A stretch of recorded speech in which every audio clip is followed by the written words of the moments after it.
Hello everyone and welcome to 5 Gyms in a Trench Coat. Excuse me? Yeah? What's that? You want to know what 5 Gyms in a Trench Coat is? Let us tell you. It's the adhesive that keeps the fragile pieces of my sanity together.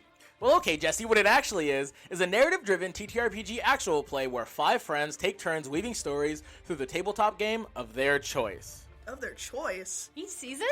Each season. That's pretty cool. I disagree. Oh. I feel it's the adhesive. So, like, you guys aren't all in a trench coat? No, we're definitely in a trench coat. How does that work? Get her. Before I'm caught, you can check out 5 Gyms in a Trench Coat just about anywhere you get your podcasts, or you can check out our website at 5gymsinatrenchcoat.com. Oh my god, they really are all in a trench coat.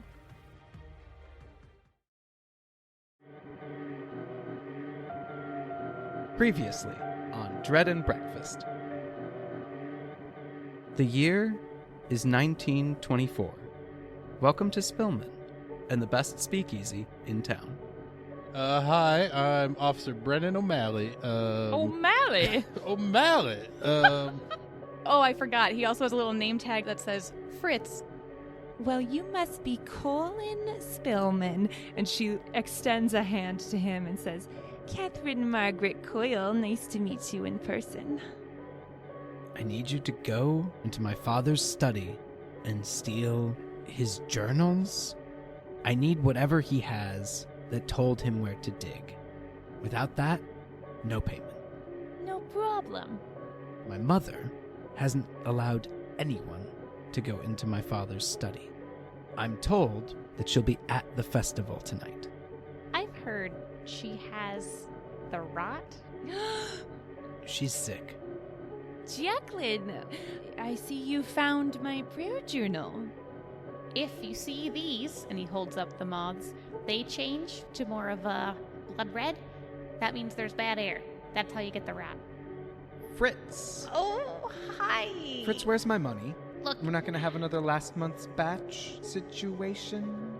I believe I need to go retrieve a crate for this evening's delivery.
We see a town in the throes of celebrating their harvest festival. Apples are being bobbed for, the spit is set, and the famous Coalwood smoked turkey has been started. Yummy. We see some heads looking up to see what looks like rain off in the distance. The camera pans back to reveal a pie-eating contest. Oh. In the 20s, the Harvest Festival was very food-oriented. And off in the distance, far away, we see a train making its slow yet steady progress towards town with a very special cargo. The camera cuts away from this train winding through the mountains, and we see Fritz. Hi. Where are you? Where's your home like? Ooh, I would imagine that Fritz probably lives in an apartment above the Close Shave. One, great commute. And also as kind of an explanation of why he's there so often. It's like, oh no, I live here. Yeah, makes sense. I think it is very cozy. Like, there's a lot of crocheted blankets. There's a lot of random decorations and a bunch of knickknacks and like little weird barber tools that have been repurposed, just like very organized chaos, similar to Kit's home, only instead of clothes, it's random shit. Okay. Does he have any sort of inventions like at the close shave? Oh yeah, oh for sure.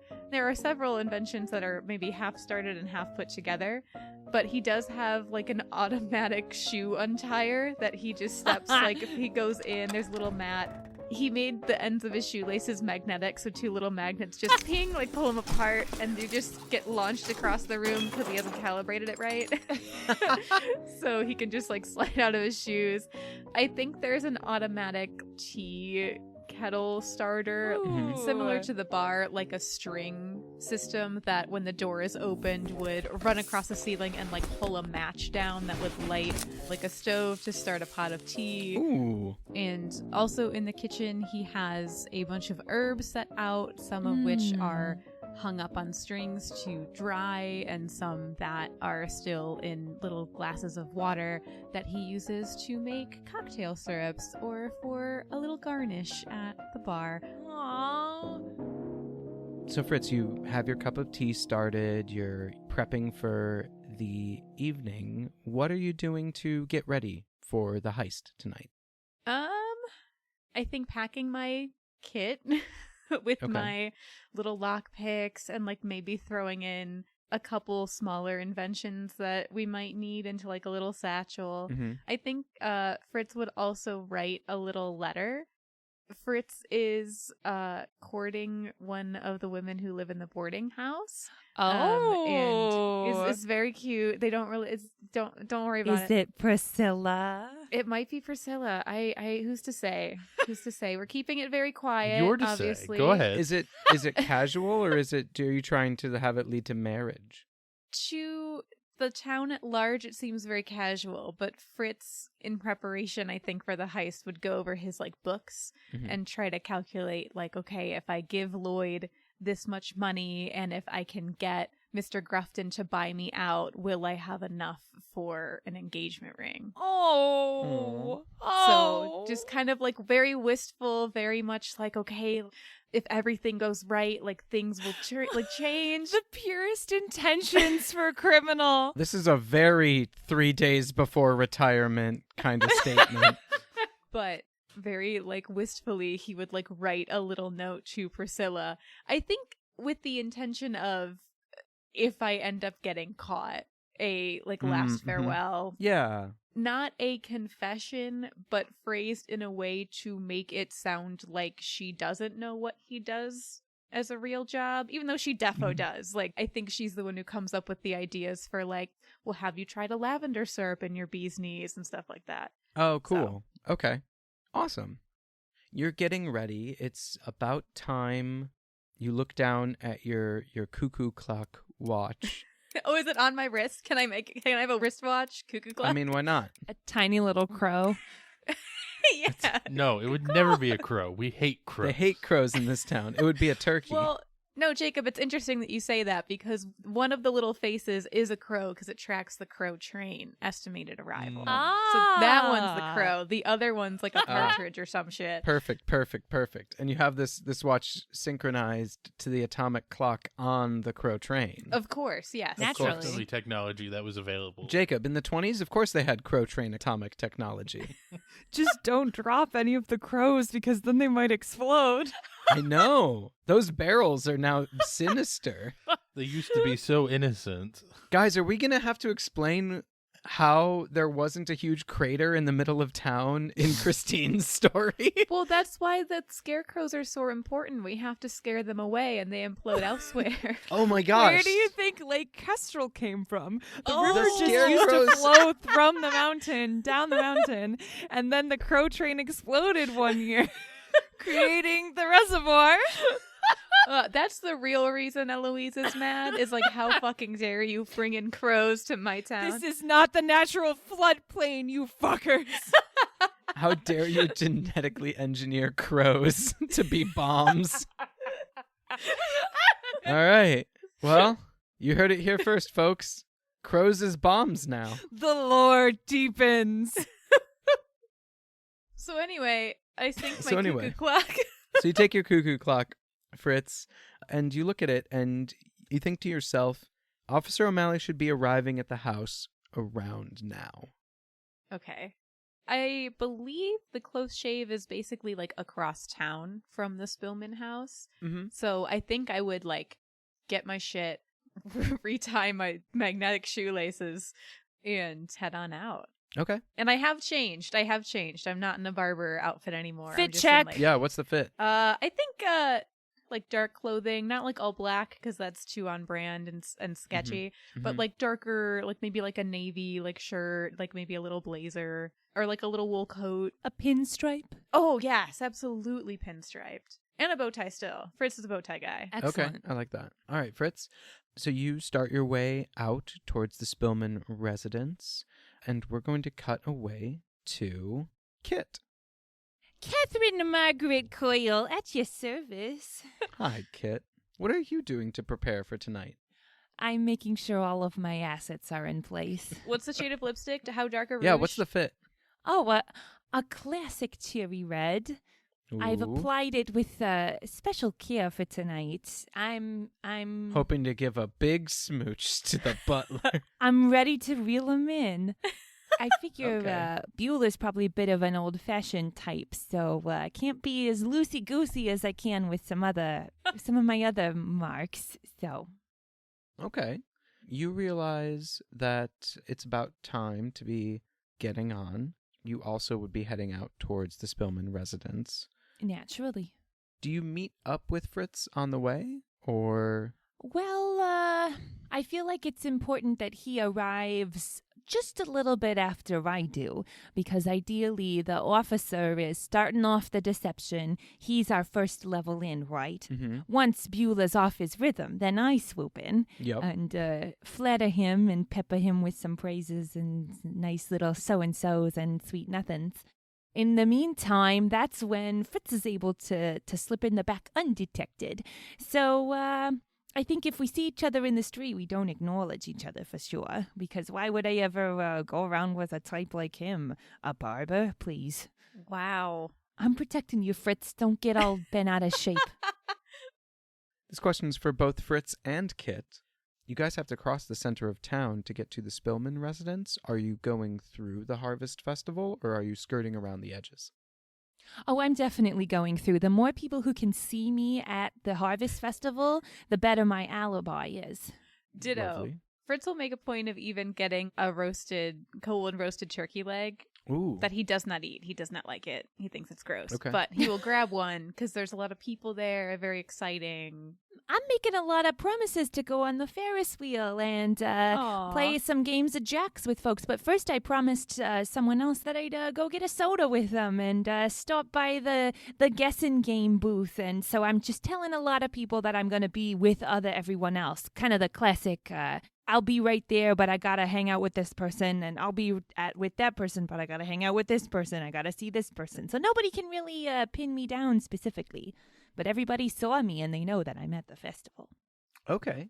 So you both move through the festival, and... Oh, how did the scarecrows look this year?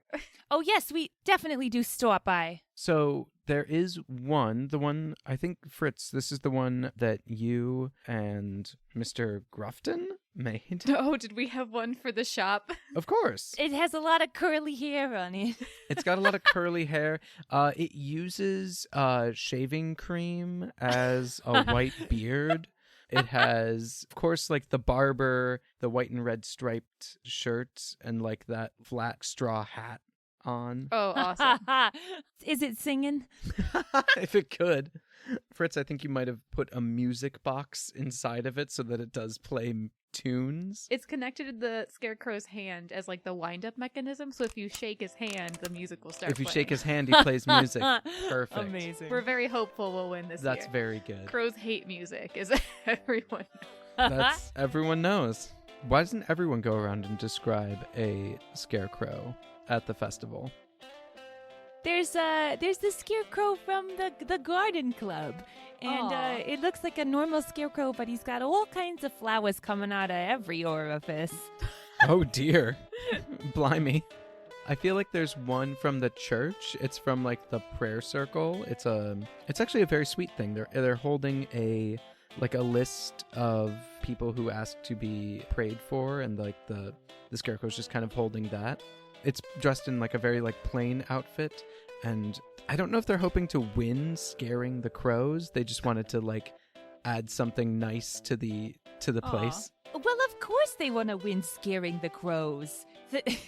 Are the crows not a spiritual attack? Do we not receive multiple prayer requests that our fine city would be freed from the scourge of crows? Of course we want to scare them away. I thought that we should put a prayer veil on the scarecrow, but I was told that might be a little bit too dramatic. Aw. Fair enough. I just think they look nice. Marissa, what's the Spillman one look like? What's the Spillman one look like? I think Holbrook was in charge of it, I think. So... Isn't Holbrook judging? Oh, yeah. Hang on. Conflict of interest here. Oh, you know what? You know what it is? Their sister was in charge of it. Yeah. Is that still not a conflict of interest? Not that I really care too much about ethics, but... That's why Holbrook's on a panel, so he can be kept in check. Ah, I see. But yeah, I think their sister, Marcella Spillman? Yes. Who's like very well known about town for her baking, has it. So she has dressed the scarecrow up in one of her aprons and has like, you know, like a garland of old cookie cutters around its skirt. Aww. And in front of it is like a little tray with like Marcella's cornbread samples for the town to try and things like that. Ooh. Very cute, very homey, very like homegrown. I love that. Are there any salads on that plate? No butter salad. No. Not Has at all. butter salad been invented at this point? I'm fairly certain it has. I have a feeling we're gonna find some in the manor. Excellent. Jacob, what's your scarecrow? I mean, for the police department in celebration of our cool new automobiles, Ooh. we dressed him up as a police officer on like a motorbike, and yeah, we'll say motorbikes are new. I don't know when motorbikes started to exist. He's on a motorbike. I don't need to justify It's it. true. Yeah, dressed up as a police officer, you know, blue coat, shiny buttons, cool hat, you know, cop stuff. I like it. He's got a gun, of course. Oh, loaded? Yeah, how else are you going to shoot crows? Oh, That's we're true. shooting them now. Okay. Fritz and Kit, you guys have made your way through the town center. You've gone through the festival. Could you each make me a poll, please? Sure. You know what they say, ladies first. It's my delight and honor and pleasure to pull a block from the tower. Ooh, Oh, nicely done. very nicely done. It was near the danger row, too. Well done. Well done. It really was. Where's the fun if you're not in the danger row? There we go. Okay. Jacob, It's a me. Officer Brennan O'Malley, Yes. we're going to cut to you. What did you do to get ready for this evening? Well, I had to go retrieve the crate. Correct. So I did that. All right. You went and retrieved it from, A secret location that nobody's allowed to know. Not even me? Your dear friend? No, because I try not to talk about it, but my client kind of considers you competition. Well, yeah, because he knows that my gin is better than his whiskey, but that's fine. Yeah, it's no difference to me, but just keep the business interests separate, you know? Oh, officer, what's a little secret between pals? Possibly business destroying. So, Officer Brennan, you have the crate, and you are going towards the Spillman residence. When you see one of the newer vehicles parked outside, not outside their house, but on their street a few doors down, looks like there's a police officer sitting in it, window rolled down, just kind of like watching the street. You recognize them as Officer Jimothy John. I'm sorry, like Jimmy John's? Does he go on to make a very good sausage company later? Like, Sausage? Sandwich, you mean? isn't Jimmy John sausage? That's Jimmy Dean. Oh, yeah, that. Oh. Jacob, it's a one-way street, so how would you like to approach this? I mean, turn off at the next intersection, hopefully before Mr. John. What did I call him? Jimothy John. Officer Jimothy John. Yeah. Is there a street before I cross his path to whoop, go around the block? Just kind of... Yeah, you don't have to. It's, Jacob, if you would pull up our Spillman map. Oh. Do you see the corner between the Spillman residence and the rest of the world? Yes. That is where this car is parked. Towards the Spillman residence? Facing away from the Spillman residence, kind of like scanning. They seem like, when you see them, you see the image of like a guard dog watching their master's property. Obnoxious. There's not a convenient back road, is there? There is not. Are you driving? I believe so, yeah. It'd be a pretty heavy crate to just carry around all the way across town. That's fair. And pretty conspicuous, probably. Yeah. That's true. Clink, clink, clink, clink. It's don't mind me, just fine china. Glass delivery. I mean, I guess I gotta just drive right past him and hope he leaves me to the police business. Okay. You start driving down this way. As you go down, he sort of like flags you down. And I give him the acknowledge, wave, hello, sir, and drive on past. Okay. Deflect.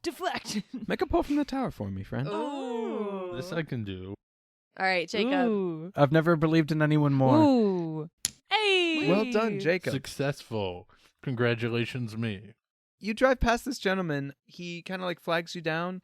You give him the wave of acknowledgement. Jimothy John doesn't feel like messing with you today. But you do notice he is taking a big bite of a sandwich that you can see written on the the paper wrapping of it.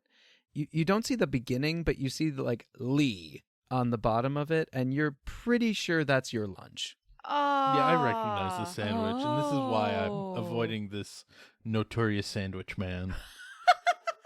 Well, and it's hard because no matter how fast you try to dodge him, he's freaky fast, and so he'll always get there before. It's true. That was a really bad joke. Never mind. No, I was also trying to get there. It's the one thing about Jimmy John's. So the joke had to be made.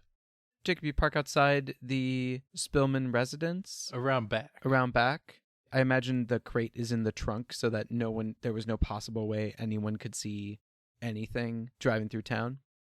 Yeah, and I'm definitely taking an extra look around, checking my perimeter, as they probably say. Well, that is your job tonight, is to be on perimeter duty. Yeah. Exactly. As you do that, you see a tiny little figure sprinting towards you from out of the woods that kind of surround the town. What? A small figure wearing what looks like a Halloween, if Spirit Halloween existed in the 1920s, they would be wearing a Spirit Halloween policeman's uniform. And they're just running straight towards you. Well, I do not open my trunk. Okay. They run up to you and they say, "Hello, Officer O'Malley. It is me. It is me, Chauncey. And I am here to learn." Is this a Spillman? Nope. This is Chauncey. Is he a child? Yes. He is and there are big air quotes around the next words I'm saying, deputy sheriff of town. And he is here to learn from you the ways of the Force. It's incredible. Yes. Oh boy. Why, hello, son. Happy to have you clocked in for the night.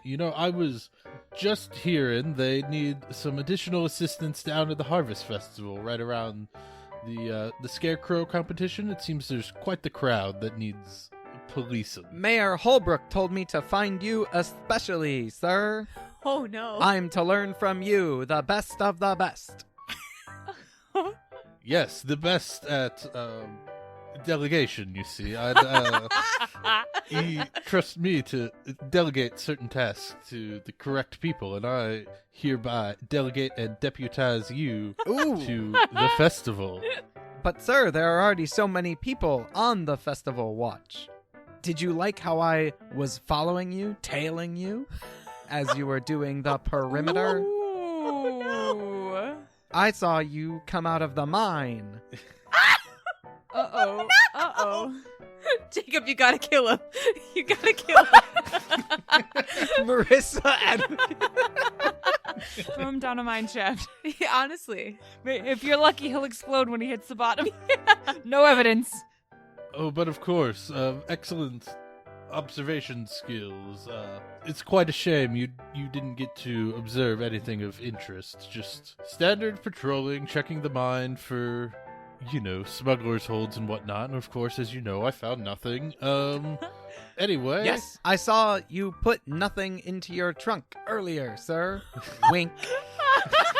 Stonewall Jackson. Yeah. I want you all to know that this man has one note in his biography that I wrote for him. Little police deputy twerp. Good. So far, this is very accurate. Thank you. But of course, this the standard police crate of nothing. Anyway, scamper on. Why don't you have a funnel cake on me, good boy? And I'll funnel cake? pass him a nickel or something. Of course. Where can I find you after I procure the rations for tonight's operation? You know what? I've heard scuttlings about town that the funnel cake vendor is actually smuggling in some illicit substances into town. They Why don't wouldn't. you? I know. That's what I The said. people are in danger? Grave danger, son. I'm going to need you to observe Mr. Funnel Cake Man, Frederick the Funnel Caker, and Kaboom. everyone's name is conveniently alliterative here in the town. It's really That's weird. what has to happen in Spillman. You're not allowed to come in, or my name's not Chauncey Chauncman. Should we report this to the mayor immediately, sir? If the people are in danger?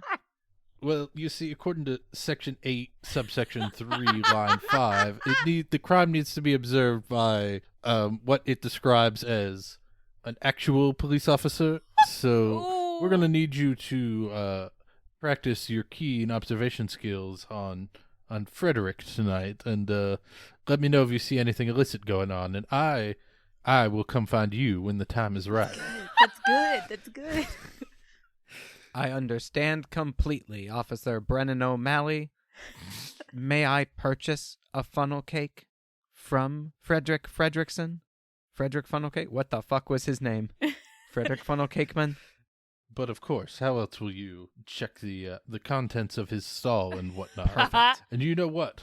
I saw Officer Jimothy Johns down just yonder the block, and I bet he would be willing to give you a ride. Ooh, very good. Have you met Officer John yet? I have heard tales of his nefarious deeds around the office. Oh.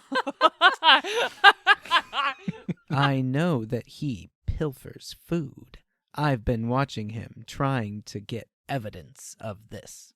Most excellent. This will actually give you the chance to investigate 2 crimes at once. Ooh. So what you should do is you should approach Officer Johns and proclaim to him that you are a lost child needing a ride to your beloved mother. She is at the Harvest Festival, and he can give you a ride and maybe even will accompany you to said funnel cake stand, and you can observe him and also the funnel cake, and also, it wouldn't be the worst thing in the world if you ended up with your mother and she took you home. That would be an acceptable outcome as well. I cannot do that. I'm on the clock. And he salutes you. And feel free to clock out just as soon as you've investigated the funnel cake man. Child labor laws. Yeah. He squints up at you and he says, Officer Brennan, I will do this. May I have money for a funnel cake, please? I had already discreetly given you a nickel earlier for, your discretion regarding my box, I believe. That was discretion money. May I have money for a funnel cake? He's learning corruption already so well from you, Officer. I begrudgingly give him a second nickel. It is a pleasure serving with you, Officer Brennan. He salutes you. I will go and investigate both these hooligans, and we'll have a report for you later. And once again, I would love to reiterate, you wait there, and I will come to you when the time is right. I understand what you say, and may ignore it anyway. And he walks in, he salutes you, and is off, running. I love the last name of Funnel Cakeman because, like, traditionally last names were based on, like, what you did for a living. Yes. So he's just, like, one of a long line of Funnel Cakemans. I also really love Chauncey because you, Fob, the real human being, physically salute after every sentence that he speaks. Like, also your eyes, like, slightly go in two different directions. I don't know what you're saying. Brendan O'Malley, what do you want to do? You see this child dash away from you as fast as he can towards the nearest police. do, like, Kit and Fritz, like, go to approach the house, see that, and be like, oh, we gotta double back. He's not ready yet. I feel like you guys go and approach the house and you see a police car drive by, and you, at first you're like, what? Brennan? And then you see a different guy, Officer Jimothy John, and also a child in his back seat where the criminals normally go. I give a wink as they... Actually, no, because I wouldn't want to draw attention to myself. You restrain your impulse Yes. to wink at them. I restrain every impulse to keep from flashing a wink at this officer. Well, now that that distraction is dealt with permanently, I'm sure. Yes.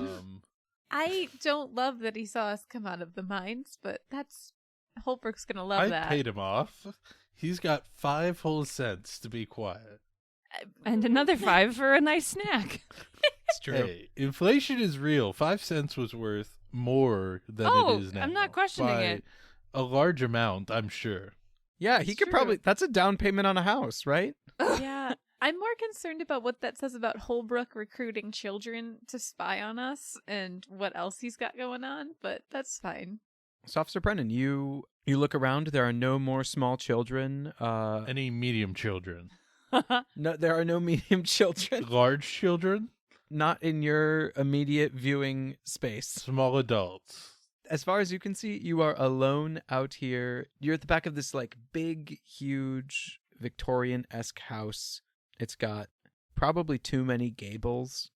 There is a Wizard of Oz cellar doors at the side of the house, like leading down into a below-ground basement cellar. You know that there's a way to get it up into the kitchen from there. Here at the back of the house, there's like a small add-on that looks like it wasn't made exactly at the same time as the house itself. You know this to be the residence of Bueller the butler. It's kind of like his live-in quarters. Where's the normal drop-off spot for you? I feel like sometimes I'll take it down straight into the cellar, but sometimes, when they see me coming, they'll invite me into the kitchen and we'll do a little small talk. And so tonight, I'm going to go knock on the back door. Okay. And try to get Bueller back here because, as you know, my purpose here tonight is to distract him. Fair enough. You go up to the back door, you do a knock, and you hear, 1 minute. And, you hear some shuffling footsteps, and the door sort of, creaks open. As you see, an old man. Hello, Officer O'Malley. Why do I get the feeling that I've met this butler before? What are you talking about? In a past life. Past life. This man is familiar to me. I am a completely original character. Why, good day, Bueller Perseus Butlerton. Bueller Perseus Wulfric Brian Bueller. Yes, that's me. One more time? Bueller Perseus Wulfric Brian Bueller. So, I'm sorry, hold on. So his name is Bueller? Perseus Wulfric Brian Yeah, Bueller. the middle stuff too, but the buns on that sandwich are Bueller. Yes. Buns. Buns is very funny. How do you do, officer? No trouble, I hope. Just the standard miscreants. You know the boy has been following me around, but I dispatched him thusly, and I know it's a day early, but with all the happenings about town, it felt best to get this delivered sooner rather than later. Oh, delightful. That would be good. Yes, we can take this, I suppose, now. Would you like it in the kitchen here, or perhaps in the dining room? Where might I deliver this crate for you? Honestly, if you could put it in the kitchen. I was just about to take the missus up her supper with her medication. I'm afraid she was feeling rather ill this day and was not able to make the festivities. Oh, no. Quite a shame, quite a shame. Say, Mr. Bueller, you're looking, I don't want to be rude, but a little unwell today. Perhaps I could bring the old hag her supper and drink, and you could... The old hag. The old hag. Maybe I should have said a different word there. The madame. Oh, you said something other... Mine ears did deceive me, or did you just call the lady of the house a hag? Ma'am is what I said. That's another one-syllable word that would be quite less offensive, I do believe. Jacob, make me a poll. Oh. A poll for insults. Yeah. Oh my gosh. I want to remind everyone, you can always refuse a poll. I feel like in the history of our podcast, we've had like 2 refusals. Yes, but then there are consequences, Fob. Congratulate me. I did a good job. Well done, Jacob. You have successfully bamboozled an old man. I must have misheard you. I do apologize, sir. So, what was this? You wanted to take the missus up her supper? I mean, I'm happy to be of service. You could retire to your quarters, put your feet up, turn on one of the newfangled radios. Quite loud, I'm sure. Sir, a butler's job is never done.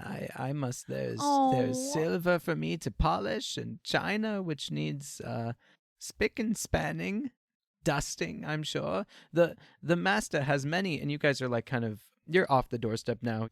You sort of came into kind of like a receiving room at the back of the house. Very open, lots of windows, like 3 couches, one on each of the back walls. You're moving through the space. You're going into the kitchen, putting down the box. Percy's kind of like walking and talking. Not Percy. Oops. Bueller. A totally different No, it's person. definitely not Percy. It's an original character. It's a different guy. Just a little slip of the tongue. Oops, happened to the best of us. Percy is an eternal character, and I will force my way into every season of Dread and Breakfast, so help me God. I mean, you're like moving through the house. There's a big family room that you move into. It has a tiger skin rug. Aww. It has some muskets hung on the wall. And like, I feel like over the mantle, there are like 2 swords crossed.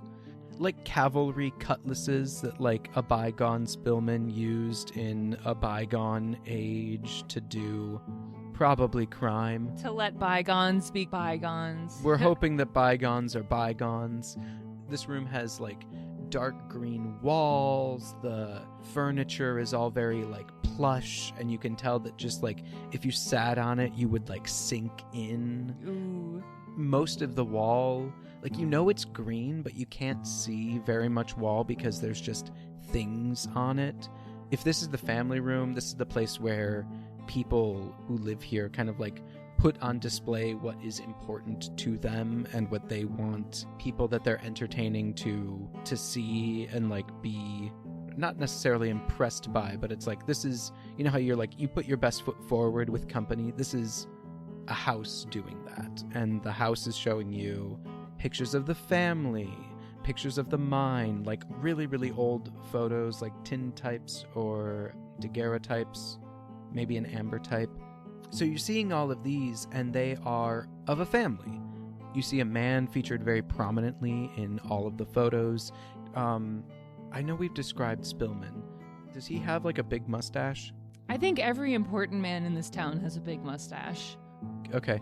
Imagine Colonel Mustard, but less safari and broad and more like wiry and compact.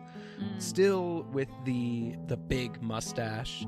And he's standing sort of like in the center of groups of people who have all, like, they've just started the mine. You see him accepting, like, the first mayoralship of the town.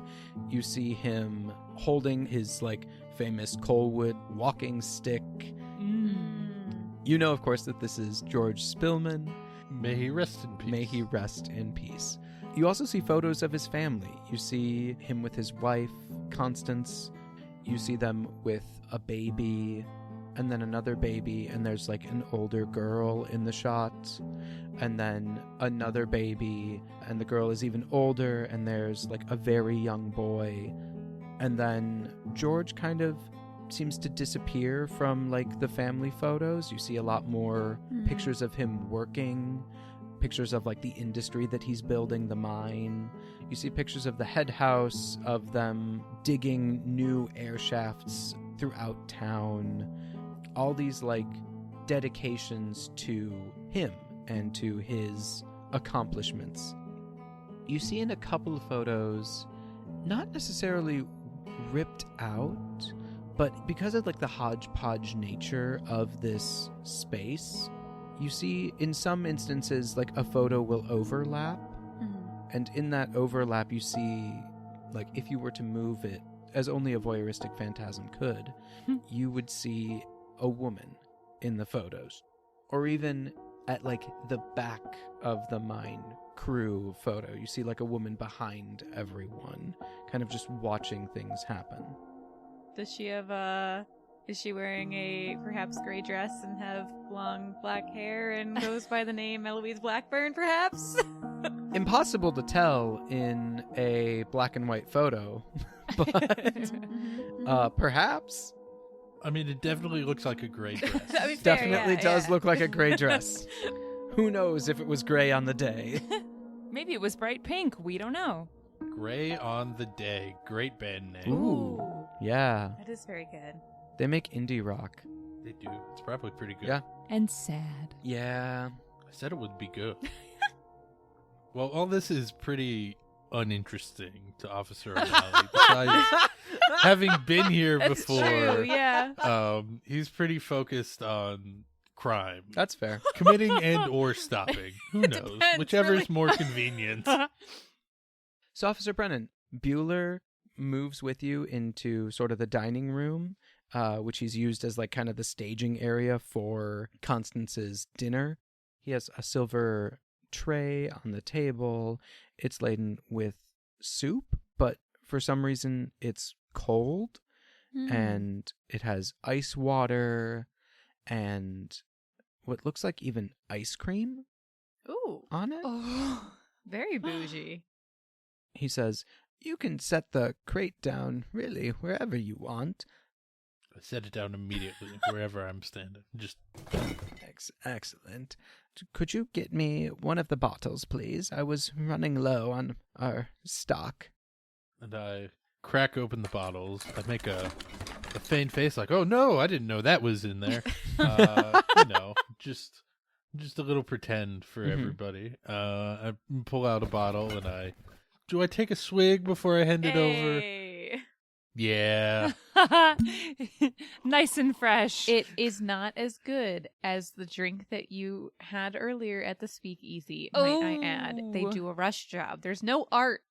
There's no art. There is certainly alcohol. Though. There is definitely alcohol. Officer Brennan, please make me a pull. Oh. Is this old man gonna fight me for stealing his booze? Who knows if the batch is good or not? It could just be wood grain alcohol. Nestor Hanafan's a bitch. Oh, Jacob! Ooh. Well done, Jacob. I'm quite proud of Must it. have been a big swig. Officer Brennan, you take a swig. Percy doesn't notice this, and he sort of like takes the bottle from you, and he pours like a little shot, and he pours that over the ice cream. Oh. Does he then light it on fire? No. Good, because that would be a terrible waste of alcohol at this point, but fire is pretty cool. So That's fair.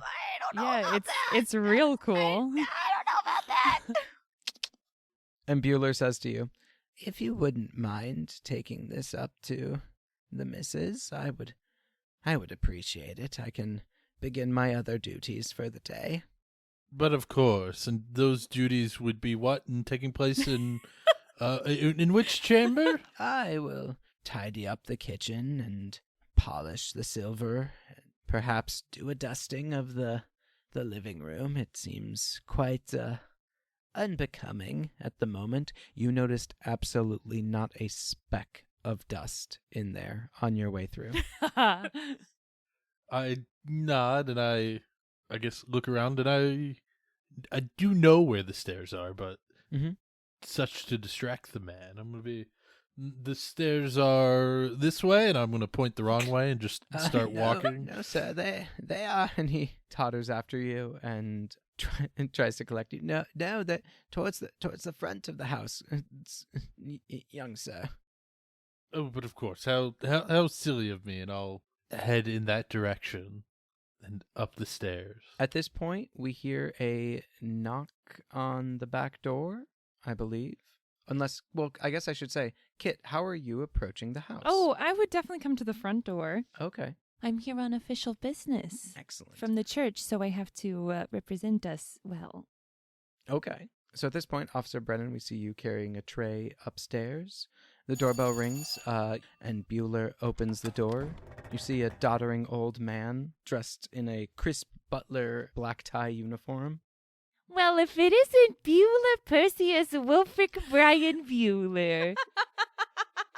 Ah, Catherine Margaret Coyle. It's such a delight to see you, Bueller. Oh, always a pleasure to see your smiling eyes. And he holds out like just the shakiest of hands for a shake. She grasps it delicately and leans in and gives him a kiss on the cheek. Aw. Oh, you are so kind to this old man. And to what do I owe this pleasure? Well, I was just going around, as you know, the Church St. Felix's is gathering alms because we want to renew our prayer nook. Oh. The thing is, I was just hoping to drop off some literature here at the house. I'm honestly, Bueller, I'm surprised to see you here and not at the festival. Oh, well, unfortunately, the missus took ill today. Oh, I'm so sorry to hear that. Ah, my goodness, you must never get any time to rest or relax at all, do you? Not much. Not that I want such things in this life, ma'am. Oh, but you certainly deserve it, being a good and faithful butler. But perhaps, shall we take a seat? You've been on your feet, I imagine, all day. Oh, please. I could make us a pot of tea, perhaps? Oh, that won't be necessary, but I appreciate it. I'll only be taking a moment of your time. And she, saunters into the sitting room and, places herself delicately on one of the couches. And, as she sits, just, very casually, you wouldn't notice it if you didn't know it was happening, pulls up the leg of her bloomer, and you can see that she's rouged her knees. I confess, I don't know what that means. Oh, literally, she's taken blush and, put it on her knees. That was something of the time. Okay. You know, in the all that jazz. I'm going to rouge my knees and roll my stockings down, and all that jazz. So, she's flirting with him. 100%. And it's sexy because you can see my knees. Also, my knees are blushing. Bueller comes in, and how does he react to a young person flirting with him? Oh, we're just getting started. This is something I knew was going to happen, and yet... Okay. Is he secretly a dirty old man? Oh, no. He's secretly a broken-hearted man. Oh, no. I can work with this. Catherine, what is it that you wanted to to talk about. Oh, Beulah, I like that you call me Catherine. So many people call me Kit, and I've always been a fan of my long name, and you in particular. Talk about a long name. Beulah Perseus Wulfric Brian Beulah. It just rolls off the tongue. Oh, thank you. I'm very proud of it. Well, as you should. The deeper meaning of each name is just strikes my heart. I'm sure you know that. Do you know what your name means? And she leans forward a little bit, puts a shoulder in his direction. Is she gonna do like a tarot card reading with all of his names? She's gonna do some palmistry on him. I confess that I don't believe I've ever wondered. Well, it's a good thing I stopped by then. And she touches his shoulder as she says it. Oh my god. Oh dear. Beulah comes from the German of hill dweller, a very strong name, absolutely. But where it really starts to get interesting is Perseus. I'm sure you're aware of the myth. I'm familiar with my Greco-Roman mythology. Yes, so destroyer is what it really means, and by the looks of it, I imagine there's a few things that you could destroy. Dear me. You see a man whose eyes have gone, they've kind of glazed over in like a 1,000-yard stare. Oh. And you see him, he's shutting down. Oh no. He's shutting down. He's shutting down. I think she places a hand on his knee then. Oh. Well, and Wulfric means wolf ruler. My goodness, what power. Oh dear. And Brian means noble. I can't think of anybody more suitable for a name as noble.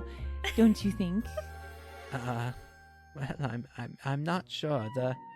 The Perseus part does have me quite a bit upset, if I'm being quite honest with you. Upset? But why? My tragic past. I'm frightened to ask, but I feel like I must. I don't know that you need to. We need not go into it in details. Simply that I am, perhaps, shall we say, responsible through action or inaction, the death of the destruction, you could say, of someone who was quite dear to me. What? My, I'm so sorry to hear this. If I can be a listening ear to help carry some burden you may be carrying, you know that you can trust me to always lend an ear. Oh, thank you very much. And she holds his hand. Oh. Your arm starts to wobble a little bit because his hand is shaking. Oh, thank you so much. I feel as though this may be a slightly repressed memory. I think I might not mind a listening ear. By all means, certainly. I only wish to help free you of your inhibitions, Beulah. Why, thank you. It all started about, 70 years ago. My. He starts to tell you the tale of his life and how he fought in the war. Which war? The war. And Yes. yes. And how he and his best friend from childhood fought in the war together. Ferris? What? His best friend Ferris? Yes. Unfortunately, only he returned from that conflict, and that he blames himself greatly for the loss of his friend. And this takes roughly 3 hours, right? This takes a while. So the camera pans back as Bueller is kind of staring off into the distance, recounting the tales of his youth. And it pans out of the Spillman residence and over to Fritz. Where are you and what are you doing? Conveniently just outside the Spillman residence. So around the back, the cellar doors. It doesn't pan far. I aim to please. So I think he is moving, like with a very casual gait and just very nonchalantly walks around the back of the house to the cellar doors. Like I imagine they're those like slanted wooden doors with like a padlock situation on it. Yep. He'd wait a couple seconds, make sure like he doesn't hear anyone moving around in the cellar or anything, right? Not a peep. Great. Then he will, from his little satchel, pull out his little barber shop tools. I imagine they're like in a little case. Yeah, like a rolly. Yeah.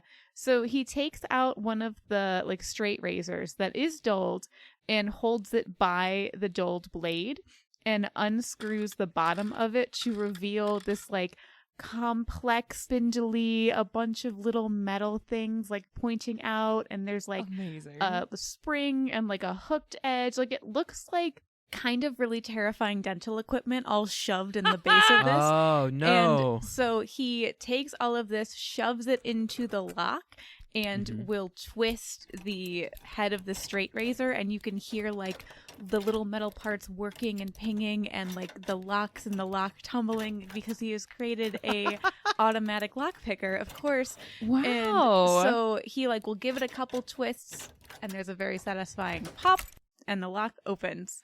Wow, that's nice. It's very impressive. It's hard to pick a lock without breaking it. Thank you. It was a necessary evil, and Awesome. I mean, how else can he sneak into Priscilla's room in the middle of the night when they have their little secret rendezvous? You never know. Ooh, but spicy.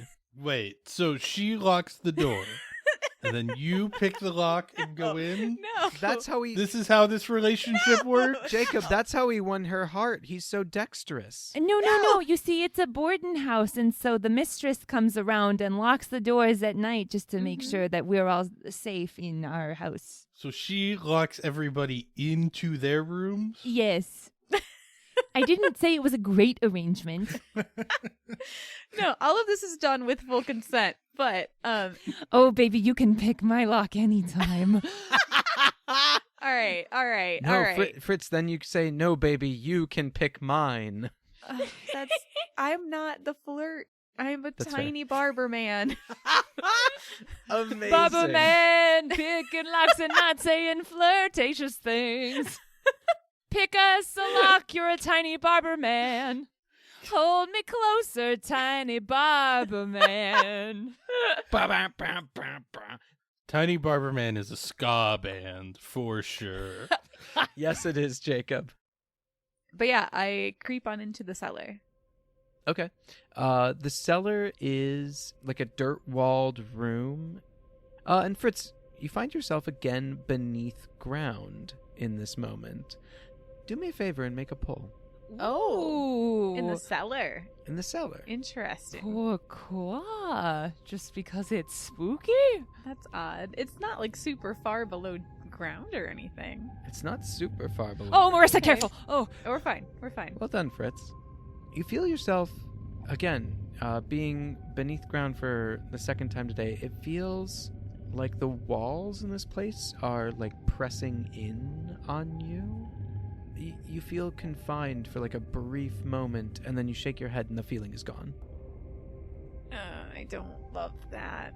I think the metaphorical walls closing in with Lloyd and the physical are overlapping, and that's fine. That's fine. Mm-hmm. He will scuttle over to the I imagine there's like stairs leading up to... Yeah, stairs leading up to a door, or like a hatch. not a scary little elevator? No elevators, no dumb waiters. Fuck that shit. Absolutely not. Are there smart waiters? There's 100% a dumbwaiter system in this house. It's Oh. just not in the cellar. Noted. And I would imagine that it lets out either in like the kitchen or if there's like a butler's pantry or something like that, right? Yeah, I think it's like a trap door that like pops up into like the pantry that has a door into the kitchen and a door into Bueller's like personal zone. Okay, I would listen just to make sure Bueller is not around before popping my little head out. You hear muffled talking, but it's coming from what seems to be a fair distance away. Okay, good. The plan is working. Excellent. Yeah, I hop out silently. You are distressingly agile. You hop out silently. You're in a pantry. It's actually quite well stocked. It's filled with expensive, like, canned things from basically everywhere. If there's any kind of, like, food or any kind of other crime you're looking to commit, you could do it in this place. I don't really want to draw attention to me being here is the thing, but the opulence does kind of make Fritz a little wistful, like, oh man, that $10,000 would be pretty fucking nice right about now. I would head upstairs. Yeah, you move through the kitchen and the dining room and head upstairs. Can I peek in at, like... You peek in. Bueller has his back turned to you. You see Kit, like, watching him, like, nodding along to one of his tales. And then we stayed in our foxhole for many, many days, just the two of us. My goodness. I've only heard dreadful things about the foxholes. Can only imagine what it must have felt like being trapped while you're just waiting and waiting and waiting for seemingly days for something to happen. Unsure of when you'll be released back into freedom. I can only imagine how terrible that must have been. Fritz gives you a wink and we'll go upstairs. It was truly, truly dreadful, but it wasn't on the second day in the foxhole. And he continues on his... And Bueller continues on his tale. And with Fritz creeping on in up the stairs, we will thwack to Officer O'Malley. Oh, I don't see him, like, on the stairs? Well, what you see of Officer O'Malley will depend very much on how he answers this next question. Oh, interesting. Officer O'Malley, did you go into Constance's room and deliver her food like you said you would?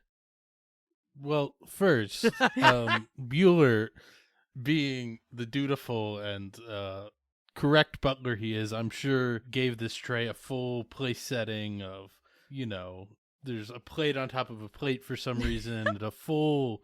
beautiful set of silverware. Absolutely. Okay. There's now just a spoon. Because that's all you need for ice cream, you idiot. Get the and resource. cold soup yeah, and ice water. Soup. Yeah, you don't need... That's hilarious. That's awesome. Okay, that's very good. So that is, I believe, several forks and knives I probably have. Right in the boot. They're solid silver. They've been in the family for 2 generations. Okay. How's the ice cream taste? You would eat a dying woman's only dessert. It's boozy vanilla. Listen, it's the 20s. There's not a lot of opportunity for a humble cop to have ice cream, so I'm going to at least try it. Yeah. Brennan, it is very boozy vanilla. Brennan likes this. Okay. He has a second bite, but not a third. He's not a monster. And I'm going to try to, smooth it over a little bit so there's not just... an obvious chunk missing. And then I guess I'm going to at least approach her bedroom and see if I hear anything. We'll start there. Sure. You approach her bedroom and you kind of hear the low murmurings of someone who sounds like they're speaking softly to themselves. And you also hear the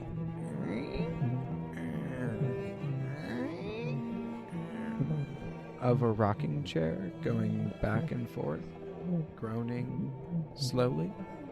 I guess I will then knock and not really wait for an answer. I'm going to walk right in and be like, now, Mrs. Spillman, Percy asked for me to bring you this. Percy?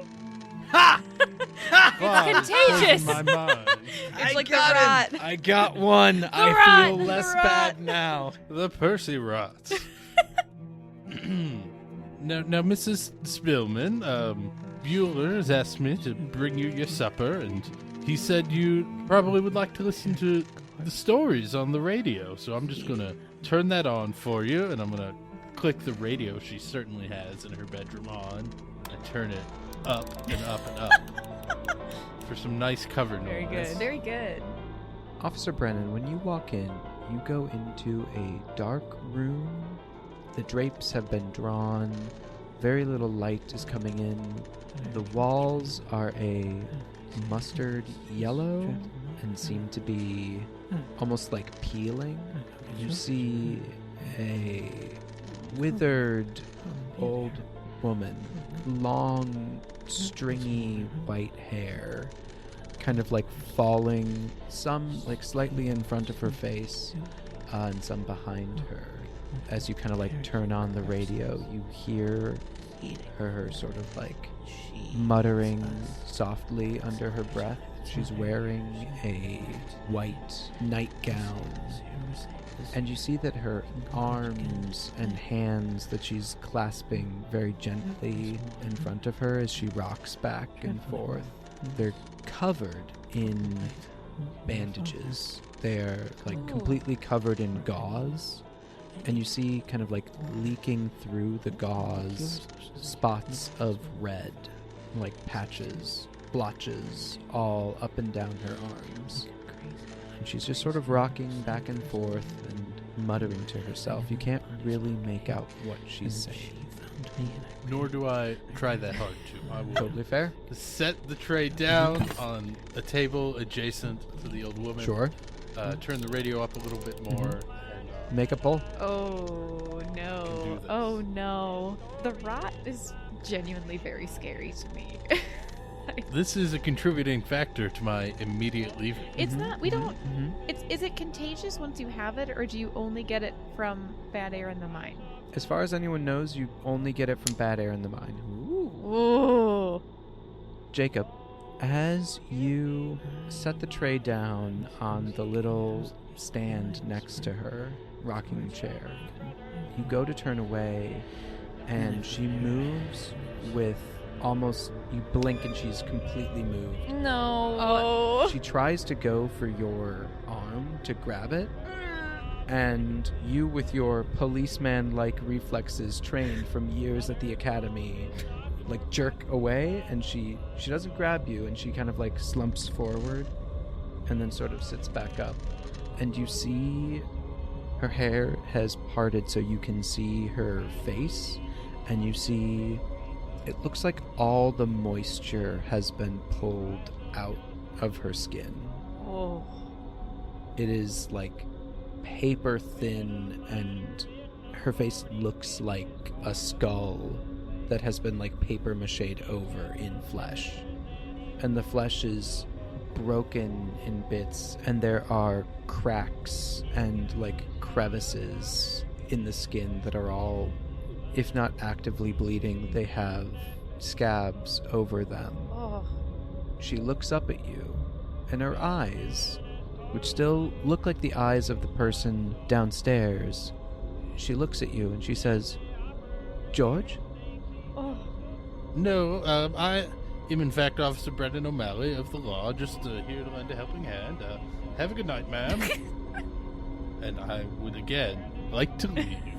You go to leave. She doesn't try to stop you. She doesn't make another grab for you. But she looks at you, and you see such a sadness fall over her as you step away. And you close the door. Let the flowers be forgotten, sprinkle coal dust on my grave, in remembrance of the UNWA.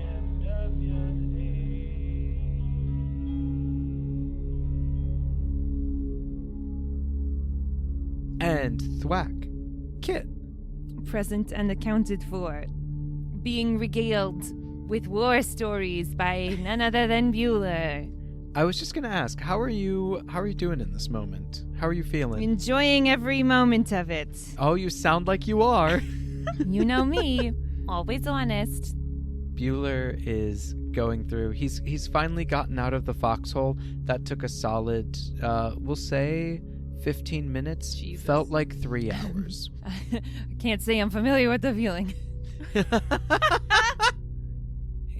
Catherine, I just have to say, I really appreciate you lending this old daughter your ear. It warms my heart. Oh, Bueller, having you telling me these stories is more valuable than you could ever imagine. That is so incredibly kind of you. But my throat grows parched. I feel as though I should get up and make a pot of tea. At least. Oh, you just wait there. I can certainly put a pot of tea on, no problem. You rest yourself. Well, if you're sure, the tea kettle is in the first cabinet on the left on the second shelf, and the tea leaves are across the kitchen in the cabinet next to the pantry. Next to the pantry. Oh, wonderful. You just sit right there. And as she stands up, she like presses his shoulders down and says, oh, here, you don't want to catch a chill in this early autumn we're having. And she like puts a blanket over him and like tucks him in and saunters off to the kitchen. I don't know if you hear this or not, but the camera definitely lingers on him for a moment, and we see him like sink into like a relaxed pose for maybe the first time in like what could be years. Why, I think I might be able to get used to this. Oh.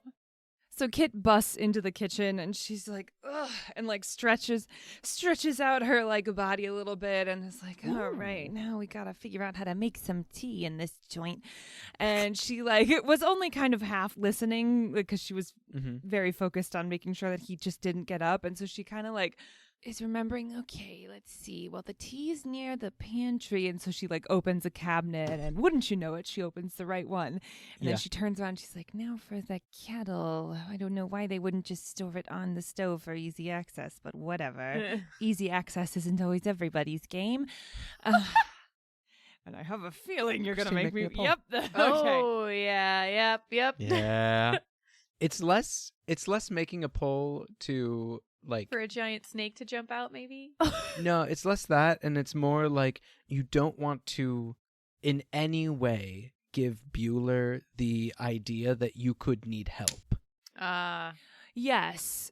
Although I think I would want to make some noise because I want to try and cover up any noise that might be happening downstairs, because now that Bueller's not talking, like he's just sitting there. Yeah. So I think I would kind of be like rummaging through and be like, here it is. Oh, okay. You found a way to make tea with drama. Of course. I think she also like looks over at the cabinet with the tea and she calls out into the other room, Bueller, what kind of tea do you want? It looks like you've got blueberry, raspberry, ginseng, sleepy time, green tea with lemon, green tea with lemon and honey, liver disaster, ginger with honey, ginger without honey, vanilla almond, white truffle, coconut, chamomile, blueberry chamomile, decaf, vanilla walnut, constant comment, and Earl Grey. Amazing. Legendary. Very, very good. I love that. Yeah, if we were playing D&D, I'd be giving you a D6 right now. That's very funny. I mean, we can figure out an equivalent. You can give her inspiration. I'll take some inspiration. Jacob got inspiration in the finale. I'll give you inspiration. Hey! We use it for something. Scott Pilgrim equals inspiration. Noted. Yeah. I'm so glad this rule I bullied into existence is now a recurring thing. So, Christine, Kit, you hear Bueller call from the other room. Earl Grey for me, please. A wonderful choice. I think I'll join you and have some as well. And then she like turns on the water and just kind of like sits there and lets it run. Background noise. Amazing. So the tea boils 5 minutes later, we'll say. Did you just turn it on the low and just let it come up real slow? Yes. I think also like she like lets it whistle like a good long while, but not long enough that Percy would be like, what's going on in there? But just like, you know, balancing that on the razor's edge. Amazing. We cut back to Fritz, who has gotten to the top of the stairs, walking very, very softly to make sure that they do not creak. And you see Brennan O'Malley shuffle hastily out of a room and see you in the upstairs foyer? The landing. The landing. Yeah, the upstairs landing. Thank you. Oh, hey, officer. Great. That wasn't the study, I imagine. Most certainly not. I believe the study to be one of these other fine rooms. Perhaps you start at that end, I'll start at this end, and we'll meet in the middle, or perhaps you'll find it first, and then I'll come to you, or I'll find it first, and you can come to me. There's several... Fritz is already moving. Also, I don't think anyone's told Fritz that Constance is here, so we'll deal with that if we deal with that. So you both start opening doors. It's like bedroom, spare bedroom, like a spare room that seems to have like a lot of half-abandoned projects or hobbies. You come to the final door together, the two of you, and it's locked. Oh, I pull out my barber lockpicking set to my friend. This is no problem. All right. And you hear a loud click as the lock opens, and you're able to enter the room. Perfect. Going in, you see ox blood red walls with like a very like forest green, so green it's almost black carpeting. This huge coal wood desk sitting in the middle of the room, and what looks to be like coal wood bookshelves that all have various books, like an encyclopedia set, maps of the world, that kind of thing. Any journal-looking books? None that look like a journal from like a first initial pass. They look like sets of volumes. Okay, O'Malley, you check that shelf over there just to be safe. I'll check the desk. I do.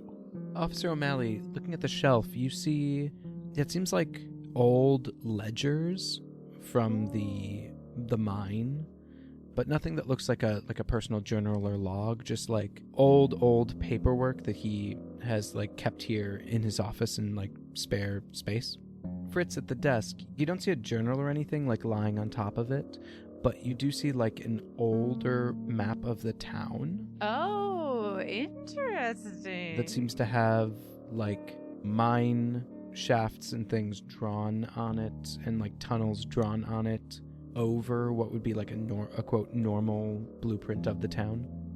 Okay, and when you say older, like we're 1924, the heyday of Spillman would have been what, like 25 years ago-ish? Yeah. Okay, I think interesting but not relevant. That will not get me $10,000. So No, certainly won't. So searching through the drawers, you look for false bottoms. It doesn't seem like there is one. There is a drawer that is locked. I break out the tiny barber razor for that one. Tiny razor for that one? That's fair. So with the locked drawer, you bust it open, and you pull out what looks like a leather-bound journal. Ah! Ka-ching! O'Malley, hey, I think I got it. Do you have a light? Can you help me skim this?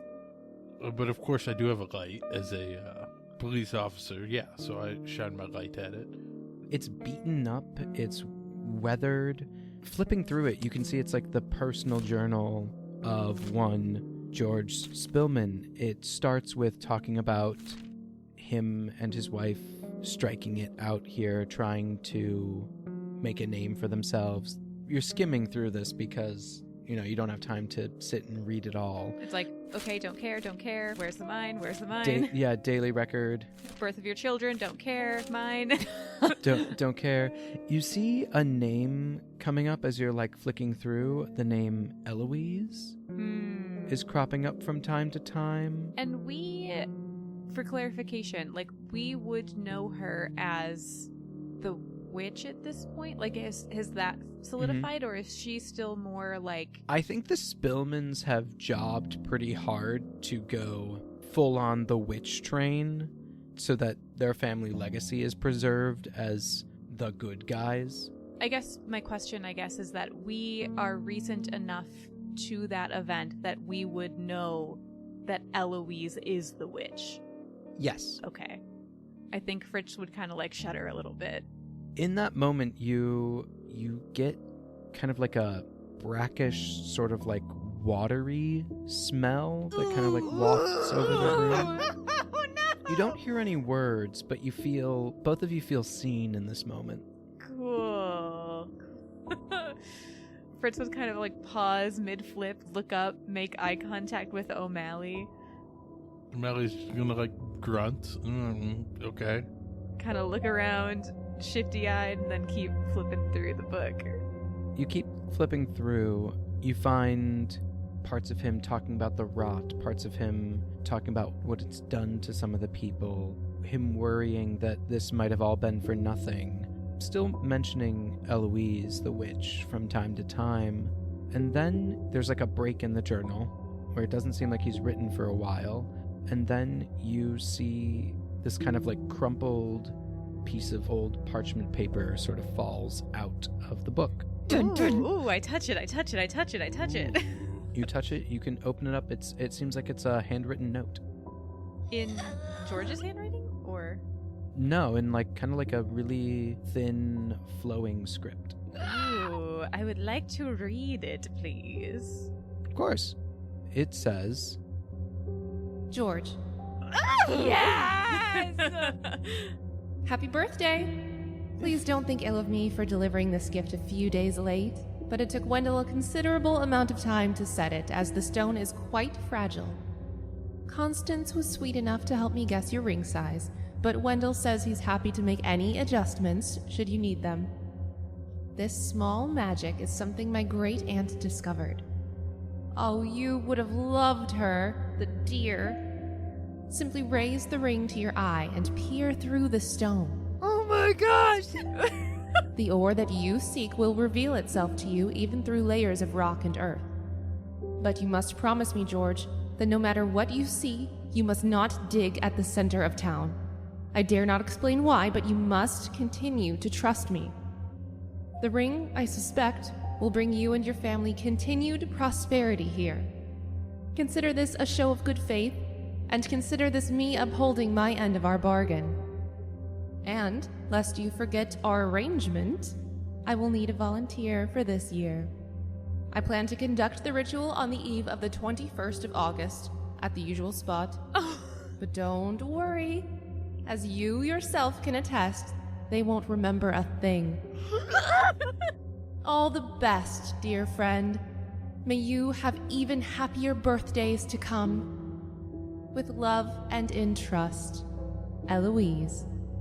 Oh my gosh! Oh my gosh! Oh my gosh! Holy shit! Ooh. Yum yum yum yum yum! Tasty lore, tasty lore, tasty lore. Oh, Marissa is excited for many reasons. I think Fritz is a little bit blown away because what the fuck? And he would kind of turn towards Brennan and be like, Oh shit. There's a ring. There's a ring, Colin. That crazy bastard was right. It's a ring. It's his ring. Look for the ring. I start tearing shit apart. Where is it? You don't see it. Oh my god. You look around. On one of the shelves, this one not dusty like everything else about this room. This room, everything in here hasn't been touched in a while. There was a good layer of dust over everything in here. This one shelf at the back of the room behind the desk, you see it looks like it has George's personal effects, a shirt and pants that have been like folded and set on the shelf, and above them you see a photo of George in a coffin with a ring on his finger. Oh no. Oh no. Oh no. And then on his other hand you see his wedding band, but that's not the ring you're thinking of. Yeah. Yeah, that one doesn't matter. No. Can I say I'm a little relieved it's not with the old lady? That was, I was wondering, I was like, yeah. is it on the old lady's hand? But, ooh, oh no, oh no. Speaking of Constance, the two of you hear a creak from outside the door. And turning, you see her standing in the doorway, bandaged arms, blood slowly dripping from her fingers. Oh, fuck. Her head tilted to one side, she looks at you both with eyes that are slowly turning a dull red. What? Oh? And she says, in a voice that starts to croak halfway through, "What are you two doing in my husband's study?"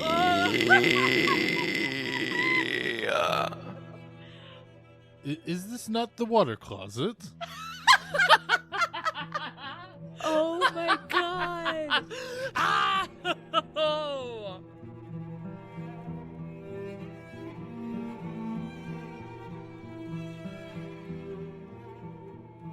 This episode of Dread and Breakfast brought to you by ice cream, which we are now about to go run out and obtain Yes. immediately. Ice cream. Ice cream. Thanks for listening, Thin. That was my Chauncey impression. It's a good thing I don't voice him. But thank you so much for listening to Dread and Breakfast. We would also like to thank, as always, Mallory Swisher-Kroll for voicing our witch Eloise. Every time she opens her mouth as Eloise, it is just pure magic. So we are absolutely thrilled and full of gratitude that she is on board for the season. You can find links to all of her other projects in the episode notes. We would also like to thank Morgan Thomas Mills for composing our theme song, which samples music courtesy of the American Folklife Center, Library of Congress. And that song itself was featured in this episode. It is titled Sprinkle Coal Dust on My Grave, and it was performed by Orville J. Jenks and recorded by George Gershon Korson. And I am so sorry if I mispronounced any of those names. And another big thank you to Eli Schneider for composing the waltz music that we originally featured in our Season 1 story, Chromatophobia, that I was delighted to reprise here behind Percy Bueller, whatever his name is. And we have one last musical thank you this episode. Thank you to Jacob Smith for composing an original song that we've been sprinkling throughout the season. Find it if you can. You can find links to all of Jacob's creative works in the episode notes as well. A full list of all of our sound credits and content warnings, and maybe a fun secret or two, are also linked in the episode notes. Check them out. And we say it all the time, but we would really, really, truly appreciate it if you could tell a friend about our show and maybe get them to listen along with you. Find which one of your friends has most recently consumed a funnel cake and tell them to listen to Dread and Breakfast. But we will see you in 2 weeks for the next part of the Graveyard Shift. And oh boy, it's a fun one. See you then.